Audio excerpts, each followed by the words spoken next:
श्लोक 2। अनुवाद। यह ज्ञान सब विद्याओं का राजा है, जो समस्त रहस्यों में सर्वाधिक गोपनीय है। यह परम शुद्ध है और चूंकि यह आत्मा की प्रत्यक्ष अनुभूति कराने वाला है, अतः यह धर्म का सिद्धांत है। यह अविनाशी है और अत्यंत सुखपूर्वक संपन्न किया जाता है।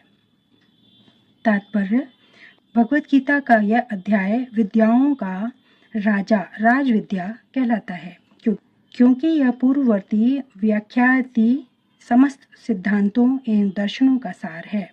भारत के प्रमुख दार्शनिक गौतम, कणाद, कपिल, याज्ञवल्क्य, शाण्डिल्य तथा वैशनानर हैं। सबसे अंत में व्यासदेव आते हैं, जो वेदांत सूत्र के लेखक हैं। अतः दर्शन या दिव्य ज्ञान के क्षेत्र में किसी प्रकार का अभाव नहीं है।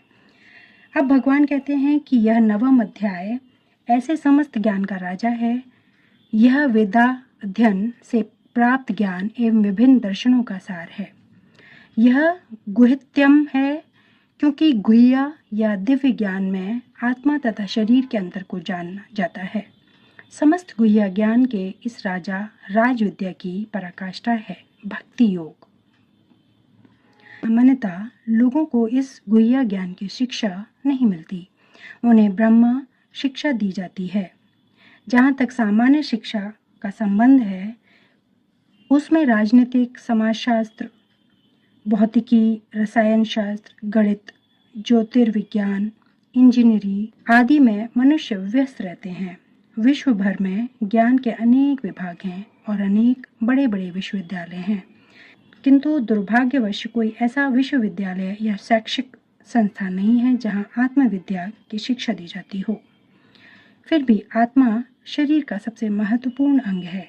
आत्मा के बिना शरीर महत्वहीन है। तो भी लोग आत्मा की चिंता न करके जीवन की शारीरिक आवश्यकताओं को अधिक महत्व प्रदान करते हैं। भगवत गीता में 2वें अध्याय से ही आत्मा की महत्ता पर बल दिया गया है। प्रारंभ में ही भगवान कहते हैं कि यह शरीर नश्वर है और आत्मा अविनश्वर। अंतवंत इसमें देहा नित्य स्योक्ता शरीरण। यही ज्ञान गुह्य अंश है। केवल जान लेना ही यह आत्मा शरीर से भिन्न है। यह निर्विकार, अविनाशी और नित्य है। इससे आत्मा के विषय में कोई सकारात्मक सूचना प्राप्त नहीं हो पाती।